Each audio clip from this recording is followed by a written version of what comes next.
Okay, hello guys.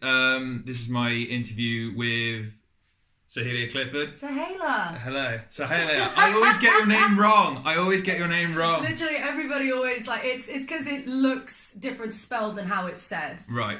I mean, a lot of the time, if I ever go to, say, Starbucks or a Costa and they're like, oh, can I just take a name? I just go, you know what, just call me Dave. I just literally say I was named after my dad. And some people don't quite know whether I'm joking or not. Really? Yeah, I don't know. Maybe I've got quite a deep voice, I suppose, for a girl, so maybe that's why, I don't know. Right, so as people have seen, I have done 2 interviews now. I've done one with YouTuber Kirsty Bryce. I have also done with mental health advocate Hope Virgo on mental health. And today I will be doing an interview with Soheila. I said it wrong. We'll get it towards the end of the video. We're going to be talking about mental health and obviously messing with mind. So, first question I have for you is, when was your first mental health experience? So, would you say the first time I came sort of face to face with it myself, or knowing other people? I'd say the first time you came to it yourself. So, I suppose something that I don't really talk about that much. I mean, I've mentioned it maybe once or twice on like an Instagram thing when it's like, ask me questions and people will say to me something like, I don't know, what were you like at school? So what a lot of people don't really know unless you were there was I had a very tough time at school.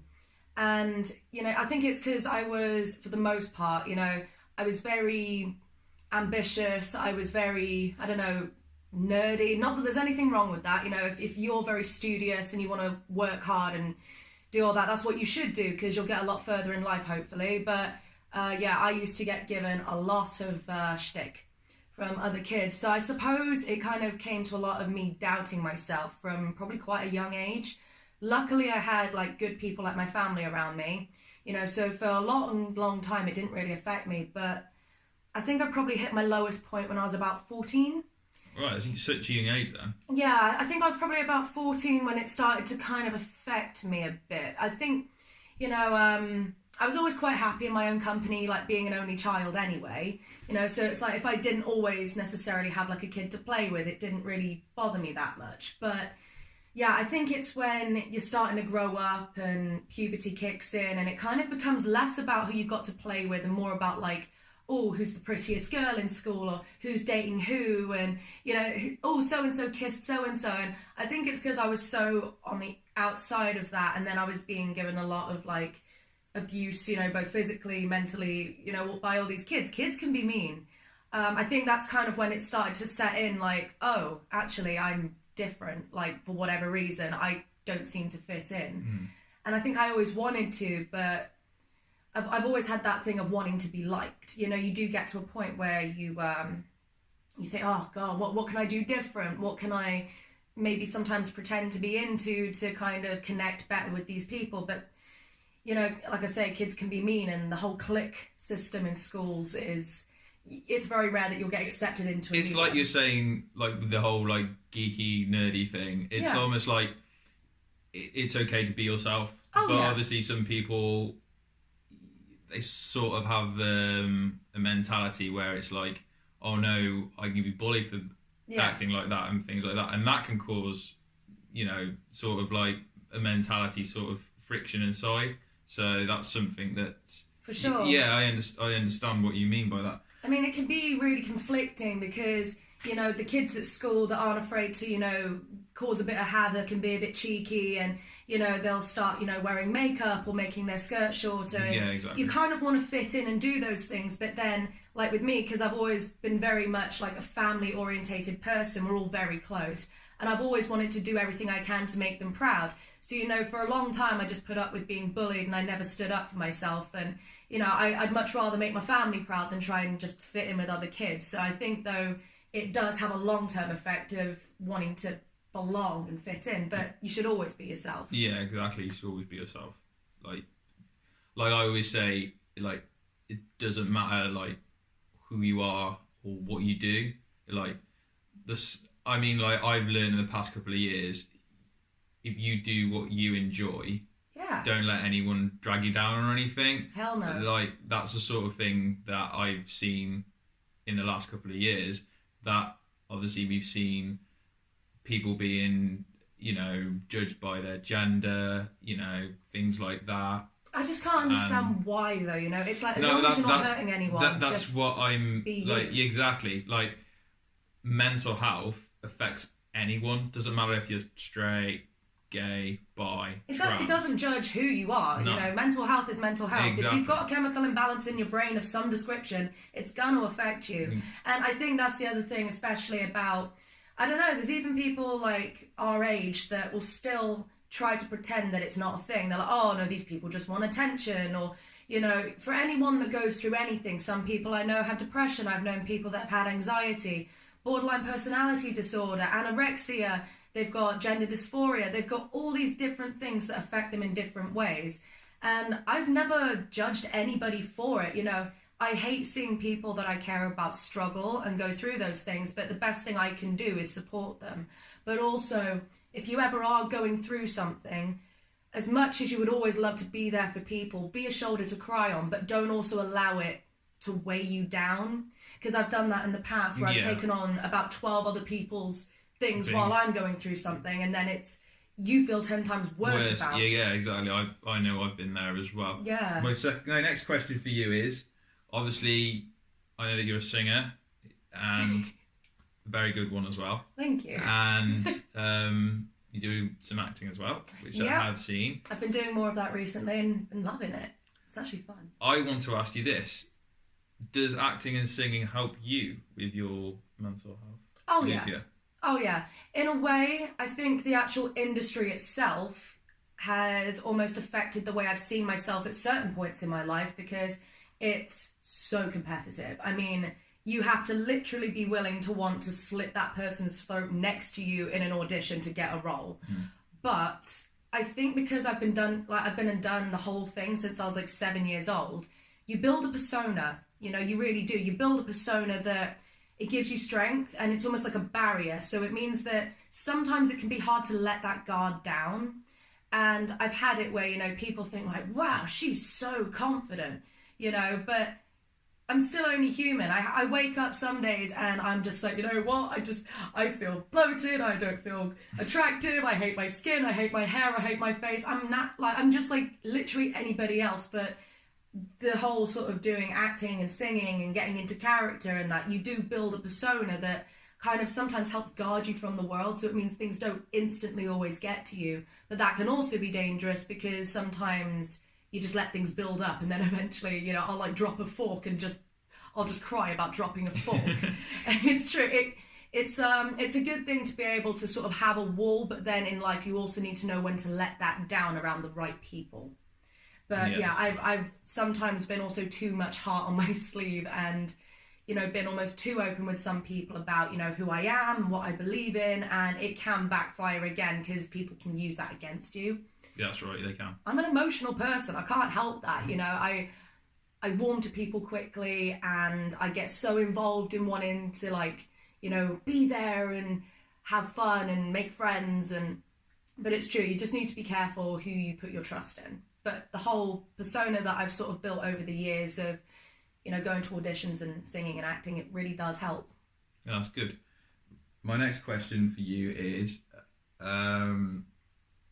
what do you do to channel out negative thoughts? Like, do you have any hobbies? Do you exercise? Do you do anything like that? I mean, because for me, I do a lot of running, and I do some walking now. I do a lot of running. I've done lots of running.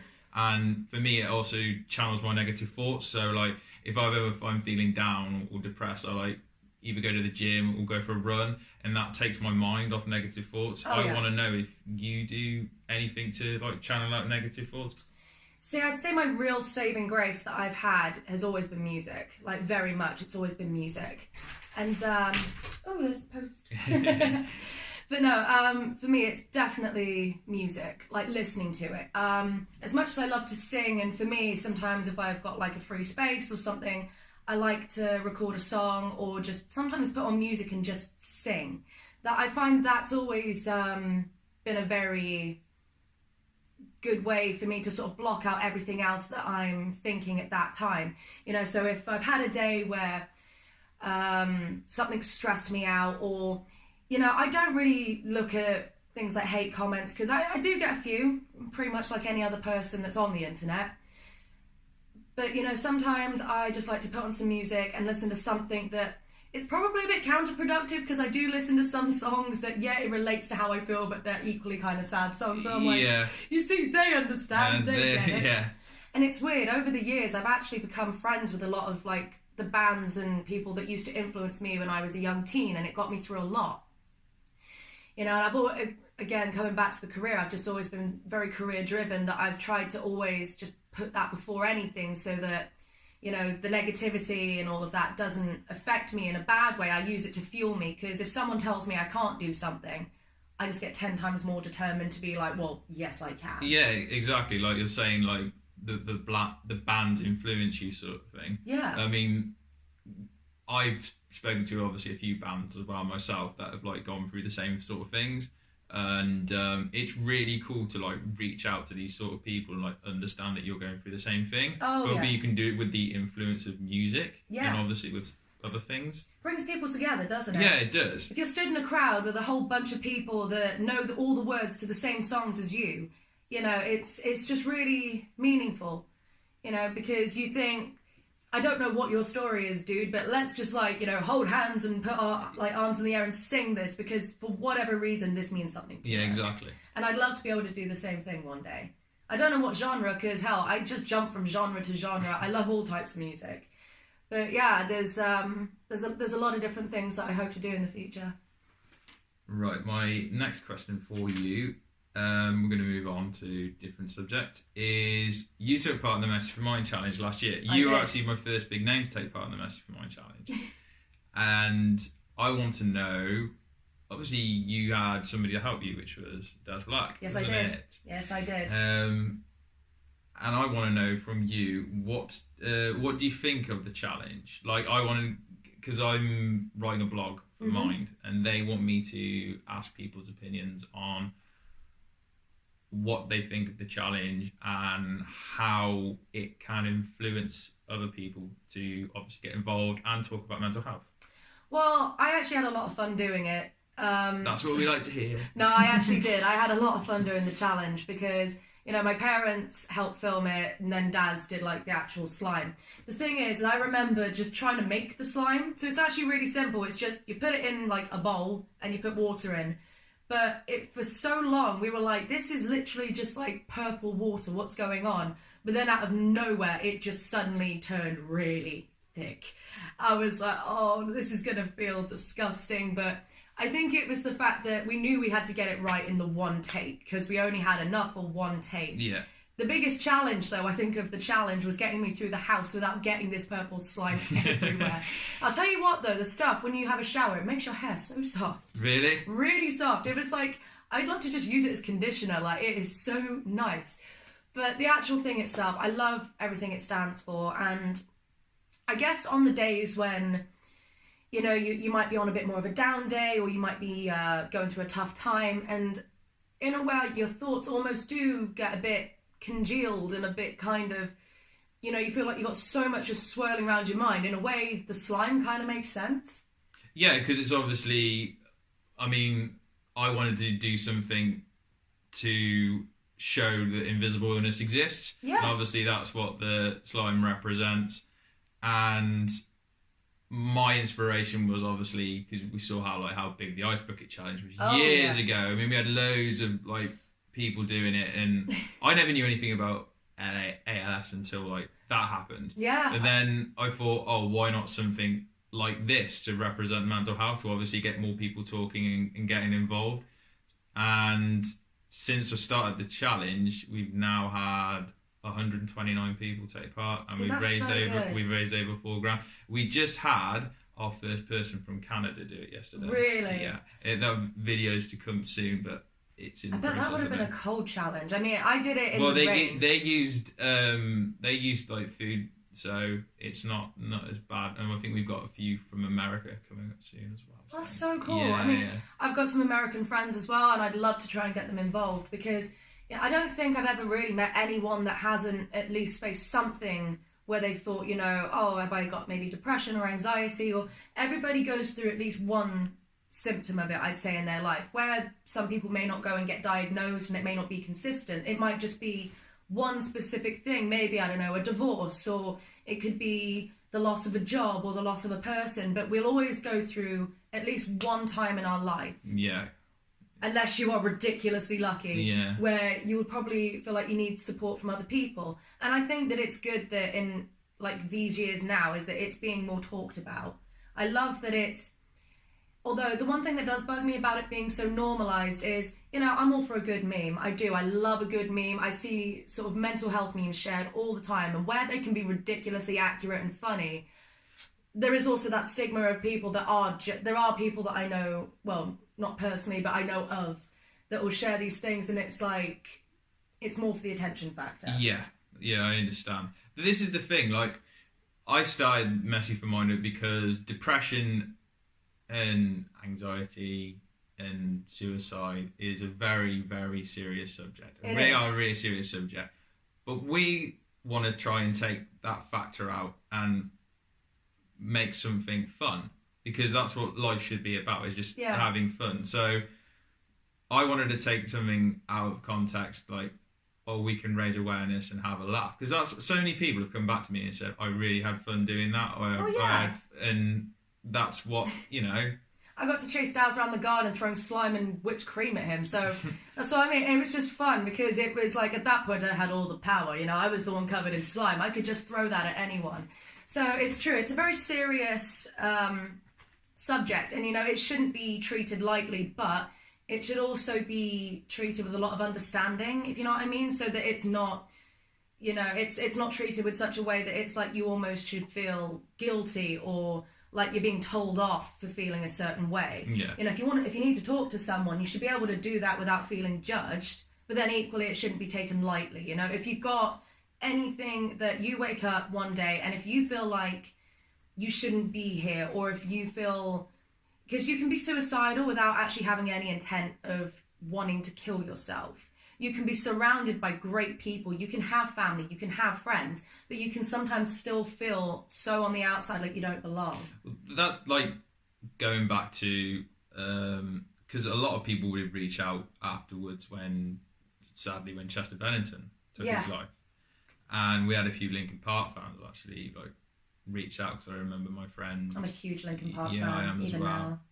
My two twins, Jasmine and Jordan, they're like massive Linkin Park fans, and they really wanted to get involved with Messy for Mine, and obviously wanted to pay like tributes to Chester, which is really, really nice. Yeah, he was a real tragic loss. I mean, I saw a picture that his wife shared, you know, saying this was taken like a couple of days before he killed himself. He was out with his family, and I think he was with a couple of the band members, and he was just like looking out, and he was laughing and smiling, and I think that was like a real like thing that kind of sort of struck home for a lot of people, is that you can still be so happy, but then one day for that person something will just switch in their mind and no one can stop them from doing what they're going to do. Yeah, exactly. Another one that really really hit me hard was Robin Williams. Yeah, that hit me hard as well, to be fair. I actually cried. I mean, I'd never met the guy. I'd never, you know, interacted with him. It's amazing though, like, he's a comedian, he makes people laugh. You wouldn't think that he'd feel that way. Yeah, exactly. But the thing is, I read a story a couple of years ago that Jim Carrey was suffering with depression. Yeah. And it was really, really bad depression. But it's amazing how, like, going back saying, like, Robin Williams, like, comedians, you know, make happy, smiling and making people laugh, that everyone goes through it. This is the thing. People need to realise, like, I've reached out to friends that have been through so much, I really understand. And it's not a tough subject to talk about. Even I know that it took me a long time to actually talk about, you know, be open about it. It's like I did a video on self-care a couple of days ago, and people messaging me saying, that's really brave of what you did, like, to explain, like, what I do to, you know, channel out my negative thoughts. Well, yeah. But it is a tough subject, because I've been speaking to people who've been through so much, and to reach out you know, not just to me, but to reach out to others is a really good way, because at the end of the day, we've got to all stick together, because you only have one life. You only get one shot at life. Why spend it going through something when you can try and fix it? You know, Exactly. whether it's talking to someone or getting professional help, you know, if it goes beyond wanting to just talk to a friend or family, you know, because sometimes there are things that you'll think, I kind of don't want that person knowing that about me. So there's no shame in wanting to go and get help. You know, I know so many people that go for therapy for whatever reason, and I still love that I can be someone that people can call. Yeah. And sometimes I can help, and sometimes I can offer advice. Same. I'm the same as However, well. there'll be those instances where this is beyond me. I'm not a trained professional, and it's not that I don't want to help, but I don't want to give you the wrong advice. Yeah, there are some questions that I've been asked in the past, and then it's like, I'm not saying I can't help you with it, but it's obviously like a professional question sort of thing. Yeah. I mean, I'm happy to talk to people if they're feeling depressed. I'm always there to like cheer them up, things like that. I mean, people have done the same to me, which I'm really grateful for, because people obviously understand what I've been through, and they are always like there to help me pick myself up as well. But Yeah. I'm always there to help people as well. I mean, I've always helped people. I love doing it. So it's just, I'm going to get a sip of tea. Yeah. The tea is hot on this subject. It is. Yeah, I'll drink mine before it gets cold. This looks like a very big mug on camera. I always drink like a bucket of tea every day, honestly. It's the best drink of the day, honestly. Oh, it's just great, isn't it? But there's so many things that I've known people struggle with, and I think it's good that it can be talked about with someone like me, because I'm very much a judgment-free zone. You know, if you tell me you've done something, like, I don't know, I've known people go through things like self-harm and suicide attempts. You know, I have been at the opposite end where I've had to, you know, almost take control and been like, right, phone an ambulance, you know, I've had people have crisis teams go over to their houses, and, you know, it's really sad when I've heard and seen people I care about go through that. But, yeah, I don't judge them. I don't think any less of them for it whatsoever. But that's the thing, is it goes beyond sometimes just moral support. And also, you can also be the type of person to face things alone. You know, I've sometimes been that kind of person. If I've been thinking things or feeling a certain way, I almost don't like talking to people. Not that I couldn't. You know, I'm very fortunate to have a very supportive family. But I don't know, again, it is that sort of thing where I would almost prefer to face it on my own. But believe me, like, if you're one of those people, I would recommend probably more reaching out, because in the few times I have reached out to people in the past and all that, it's actually resulted in something better than if I'd kept it to myself. That's just all I could advise. Yeah, I mean, I've had people message me in the past saying that I'm feeling depressed, or, I mean, I spoke to a girl a couple of weeks ago who said that she'd taken some pills. Oh, no. Which was really, basically, I stayed up till 2 o'clock in the morning on Twitter, just like DMing her just to make sure she was all right. Yeah. And she was all right. She was okay, because she messaged me the day later saying that she went to go see the doctors. And That's good. good. Yeah. So I didn't really want to let her out. You know, I know that I'm not a professional, but I was there to help her with talking. So she was, yeah, it was pretty, like, I mean, because obviously if you've been through something yourself like that, then you can understand and you can help somebody through it. And for example, like, I had a few people that have had, like, feeling really, really depressed, like saying they've hit like rock bottom and things like that. I like try and pick them up as much as I can.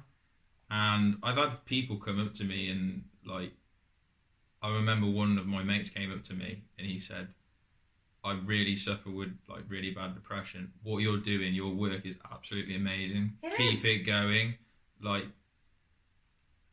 I'm amazed on like somebody just like, I've had even random people come up to me like when I've been out and just saying what you're doing. I've like seen your videos, man. I was just like, it's amazing what you're doing. And that's what I like want to do. I want to reach out to more people. I mean, this is my next question to you. Do you think Messy for Mine can get bigger? Oh, yeah. See, things like, well, what I'm hoping to do in life is just have one thing go well. Yeah. So that it gets me out onto a platform where I'd be able to do more about what I believe in. And something that is close to me is things like Messy for Mind. You know, Mind as a charity, I think, is absolutely brilliant. You know, because they're helping sort of make mental health something that's just more talked about. And there's other things, you know, and normal sort of life now that's sort of being spoken about more, you know, like the LGBT community or LGBTQ, or I think that's what it is now. And then like people that are transgender, you know, it's just becoming more normal. Well, not that it ever wasn't like a normal thing to do, because like I say, be yourself. But, you know, there's all these things that are now being normalized into normal society, and I absolutely love that. And as someone, you know, I've been through a lot in my life. You know, I just don't talk about it really to people. The people closest to me know what I've been through and how I've felt and all these things, but I'm not ashamed of it. You know, I'm not ashamed to say that I've had low points in my life. You know, by the things I've said, by the things I've done, everyone has low points. But the thing you can try and do, and you were saying about self-care, you need to learn to give yourself even an hour a day.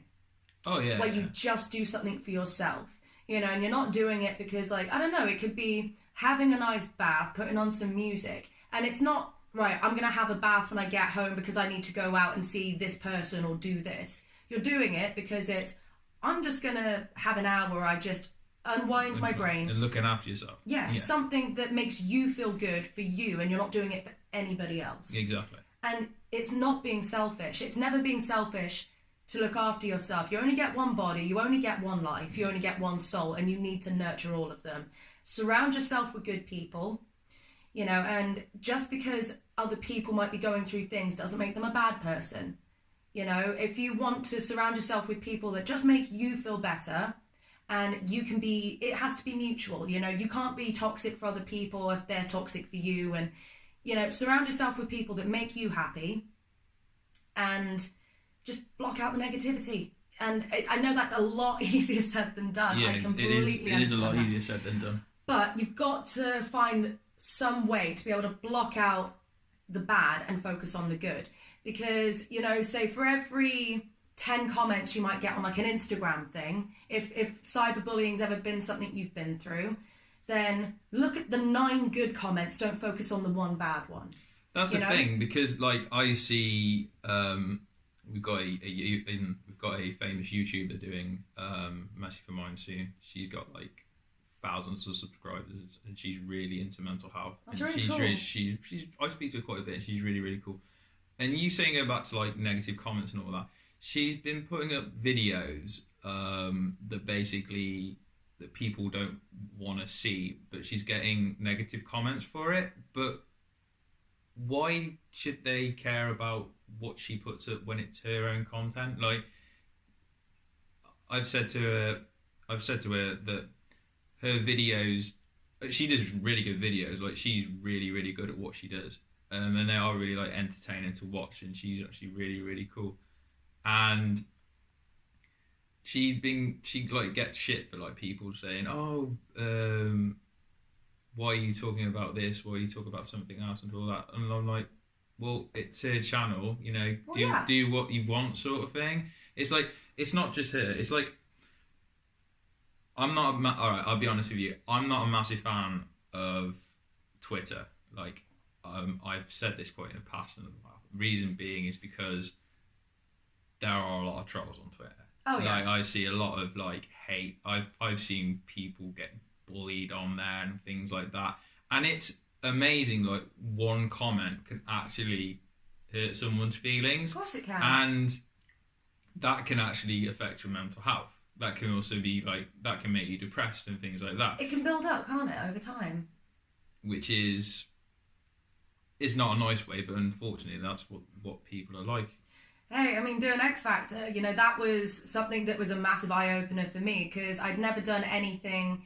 You know, I've done things like, I don't know, TV adverts and the occasional bit of acting here and there, but I've never done anything that was so, like, public. You know what I mean? Like, you're literally under some sort of, like, microscope.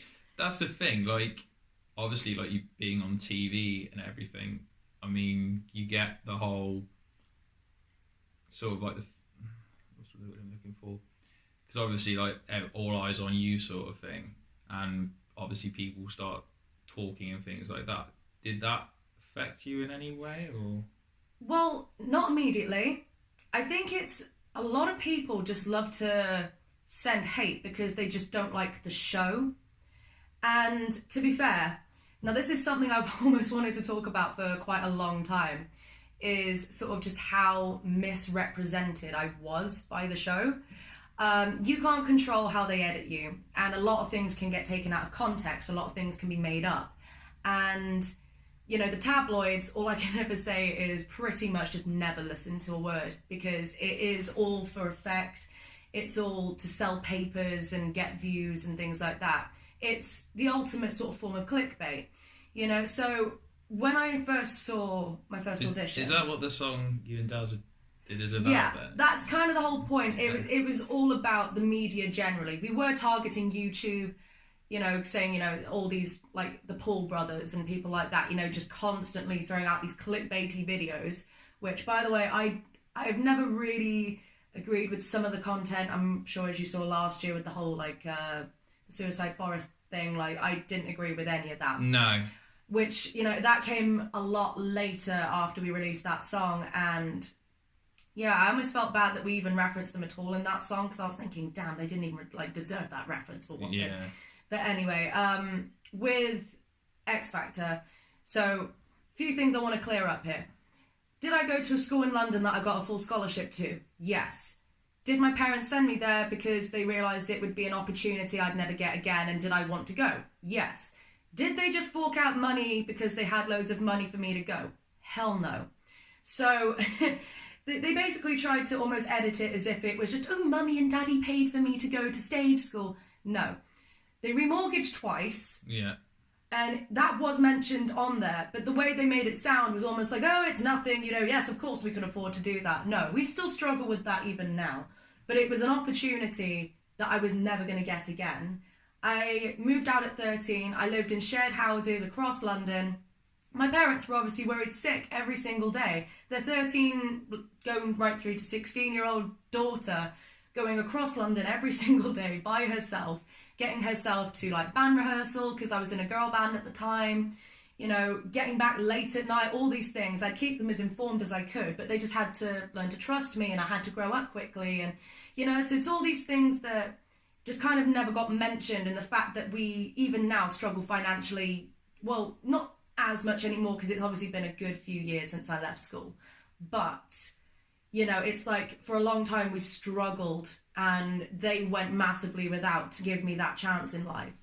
So, you know, when I was then receiving I did get a lot of positive, don't get me wrong, I got a lot of positivity from X Factor, but I did get a fair amount of hate, because all these people going, you know, like, oh, what a waste of money, what a waste of time, you're terrible, you can't sing, I hate X Factor. You got really far. I did, you know, I did the best I could, and truth be told, you know, I did not actually agree with the song choices personally. Like, I knew that they didn't suit me, but it's kind of more of what you're given.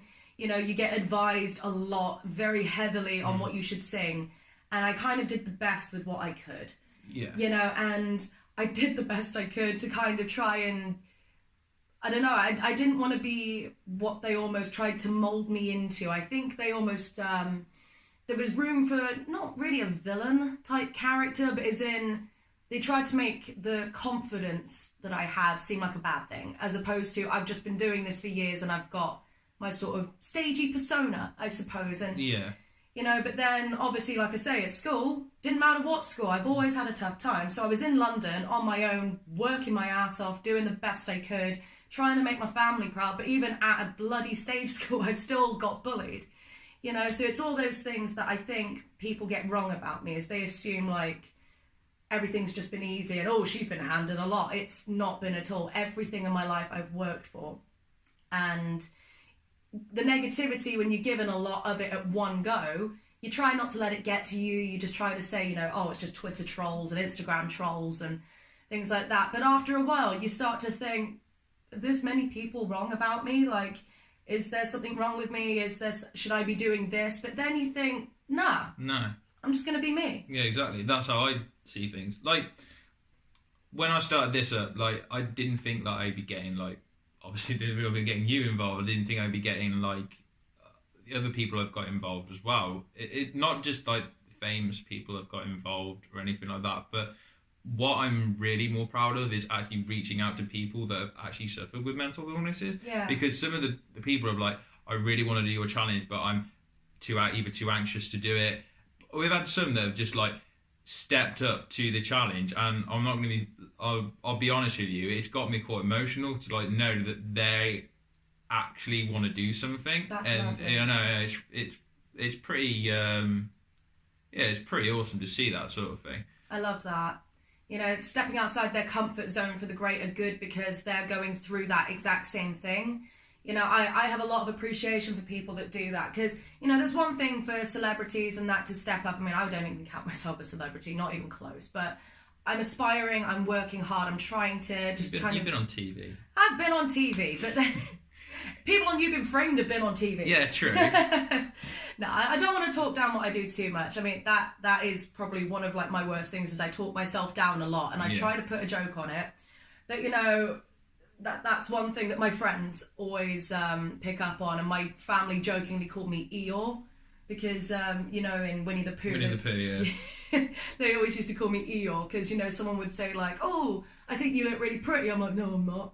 I've tried to break that whole sort of cycle because you can end up making yourself a lot worse by what starts off as a joke. You can sometimes talk yourself almost like you become your own worst hater.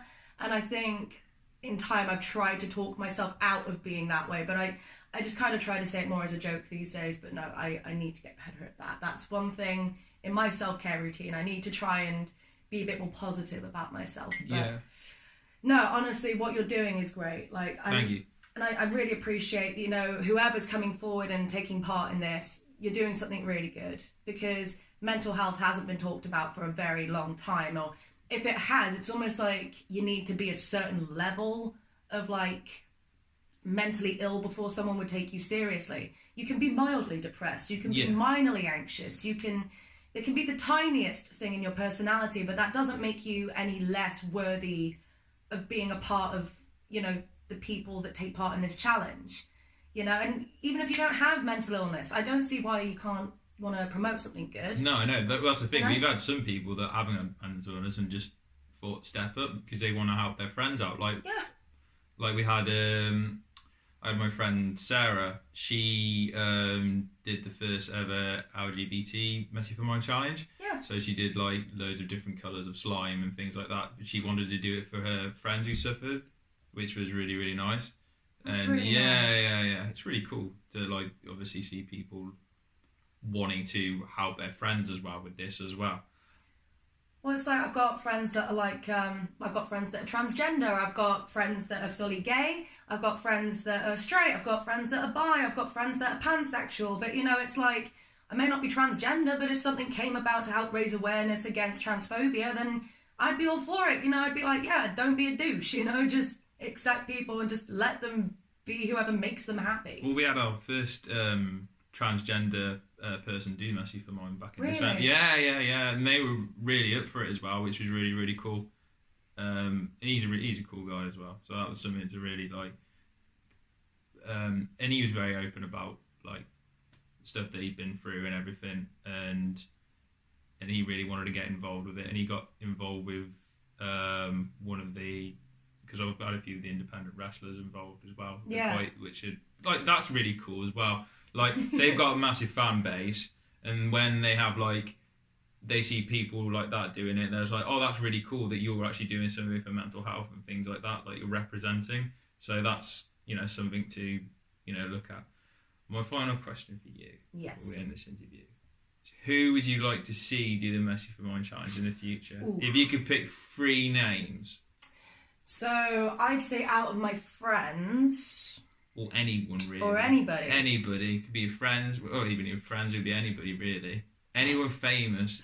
See, I mean, just for the pure factor of him just being who he is, I'd love to see someone like Jason Momoa do this. Don't get me wrong, because I'd love to see shirtless Jason Momoa get slimed, you know. And I think a lot of girls probably would want to see that. I mean, I'll represent all the women that would love, and men, hey, whoever you are, like, you know, whatever you identify as. But I think most of the world would love to see that. Out of people though that I associate with, God, my voice just cracked. I'd love to see my friend Courtney, so Courtney Sinclair, I'd love to see you do this. Kim Carter, I'd love to see you do this. And I'm trying to think who else would be up for this. I mean, I know loads of people that would be up for this, but I'm trying to think who I'd have fun doing this with. My friend Mitch Witham, I'd love to see you do this as well. I mean, I think I'd probably have to get a ladder as tall as my house to get high enough to slime him, because he's 6'7". But wow, that's pretty tall. yeah, I mean, we're going to need a lot of slime for that one. But yeah, I'd love to see all of you guys getting involved. And if any of my other friends out there, I would love to see him do something. Well, we've got our first band doing it. Hopefully, I think it's either this month or next month. They're called, I don't know if you heard of them, Bang Bang Radio. Oh yeah. Yeah, they're supporting Pink on her arena tour this year. That's so yeah, cool. I speak to lead singer Anastasia. She's really, really good. That is awesome. She's got an insane voice as well. She's very, very good at what she does. And I've reached out to her as well. Like, we've been speaking over Facebook and things like that, and her band are really on board with it, and that's really cool to see that. I mean, I want to get as many people on board as possible, like, even if it's just bands, I don't know, independent wrestlers, even if it's like minor celebrities. Like, I've got 3 people that were involved in SAS Who Dares Wins. Nice. So they'll be doing it very soon as well. That seemed pretty brutal, didn't it? Yeah. This seems like Thing is, that'd be really easy comparatively. That's what I mean. This will also be easy for them. Like, I've spoken to a few of them through Instagram, and I was just like saying this is going to be your easiest challenge yet, which it probably will be, to be fair. But it's what I love about those guys is I've reached out to them because one of the guys who took part on the show did a video about him suffering with depression, and I messaged him saying, hey, I'm really open about your story. I was like, would you like to take part in our channel for mental health awareness? He said, yeah, definitely, man. Like, that's really cool, like, a nice response. Because I have been trying really hard to get celebrity support for this challenge. It's tough. It is tough. It is tough. It is really tough. And I'm not going to quit. Don't.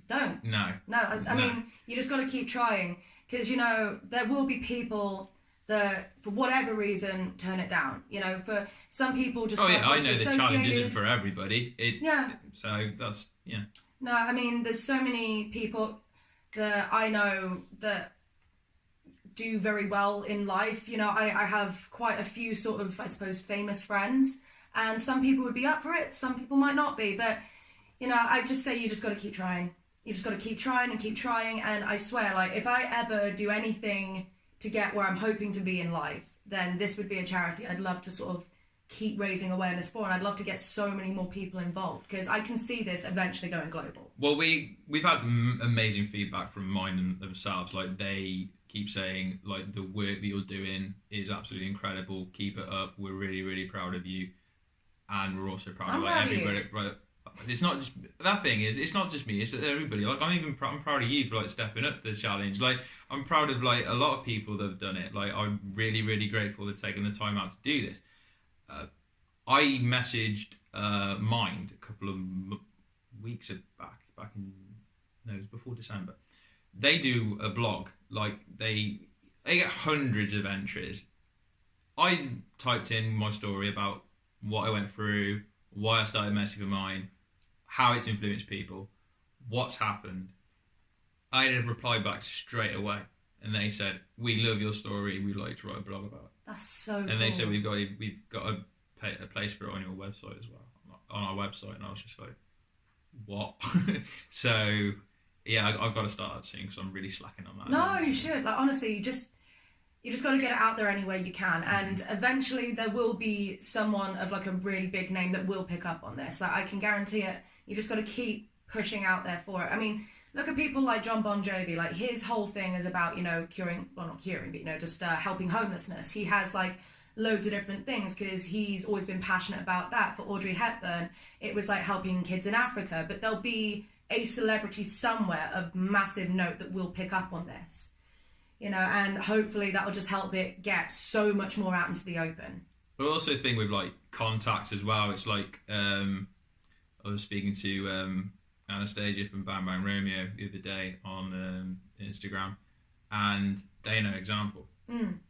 And she may message him about getting involved. That would be so cool. Yeah, that'd be pretty cool to get, because I noticed like his Twitter followers, he's got like 1 million Twitter followers. I know, it's really hard to get followers these days, I have to admit. It's very hard to maintain. I joined Twitter late. Like, I've only just managed to reach 500 followers. Like, okay, that's not a lot of followers. I mean, I have more on Instagram. I have like 700 followers on Insta. But it's amazing how the people who follow me on Instagram and Twitter are actually mental health followers. Like even just from different, even if it's from like America or just like all over this country, it's amazing like how something that started like this wants to, you know, people want to follow. Well, it's like, look at people like, say, Demi Lovato, or sort of like the death of like Mac Miller, and then Lil Peep and all those sorts of people. Yeah. It kind of brings it even more into like that, yeah, there's also been a certain amount of drugs mixed in with that sometimes, not always, but, you know, it really does kind of shed light on, you know, that it's something that even the biggest of stars go through. You know, for some people, it's just purely mental health because they've either been in the industry since they were young and gone down a bad path, or they've just been too much in the limelight. Like, who was it that died last year? DJ Avicii, yeah. He was just, you could see in like the tour videos and stuff, people dream of his lifestyle. Yeah, you could just see his eyes were bloodshot. He looked knackered.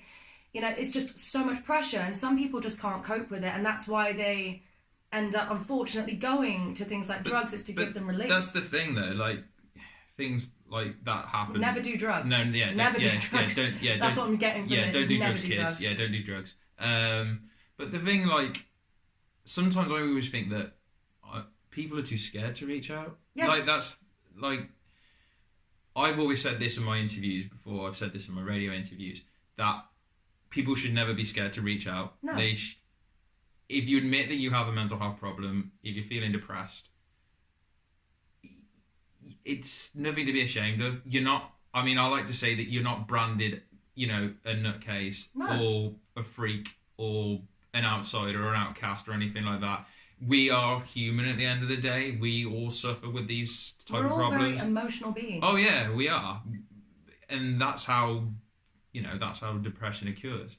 And I think that another thing that's quite a common sort of thread for why people are scared to reach out is, oh, I don't want to be a burden. I don't want to put this on anybody. You know, I don't want my friends to judge me or my family to judge me. Oh, I just don't want to be like a pain for them. If you've got good people around you, you'll never be a burden. You know, it's a case of, if you don't think you can cope, try reaching out to the people closest to you. And then if it goes beyond that, as I've already said, try and seek professional help. And there's no shame in that. I know so many people that do. And, you know, you just got to do what you have to do in life to make yourself happy. As long as you're not hurting anyone, doing anything illegal, you know, just don't break the law and don't hurt anyone. Just be yourself, and whatever you have to do to make yourself happy and get better, do that. You know, you win some, you lose some with people. The people that truly love you will stick around and watch you grow, and they'll be happy to sort of see you on this journey, whatever that may be. You know, you're never going to be a burden to people that truly love you. Yeah, exactly. Right, how shall we end this video on positive Should we go with you trying to say my name again? No, this is the problem. I'm never good at I can't even pronounce your mum's name. Faraday. Is it Faraday? That's Faraday. Faraday. Right. Yeah, so it's Faraday. Yeah. And Soheila. There we go. I got Got it. it. I got it right. Yay. You got it. Break open the champagne. Yeah. Right. Yeah, let's end on a high. Because obviously. Hi. Yeah. Hi. Yeah. Oh dear. My sense of humour's gone to absolute trash since memes and the internet's been around. we wouldn't. Where would we be without memes? Oh. I don't think I'd go a day without a meme. I missed the Shaggy meme. I want it to come back. I don't know where it came from. I'm not even familiar with that. The Shaggy meme. Didn't you not see those? No. Oh, I have to show you those in a minute. Yeah, you have to show me those in a bit then. Honestly, it's like one of the best things on the internet. I live for the Shaggy meme. Oh yeah, you'll have to show me that. I have no idea. Well, it's been a pleasure. It has. Thank you so much for doing this interview with me. Anytime. I really appreciate your time. And guys, remember, it's okay not to be okay. And as my friend who is a YouTuber would say, stay sad but not too sad.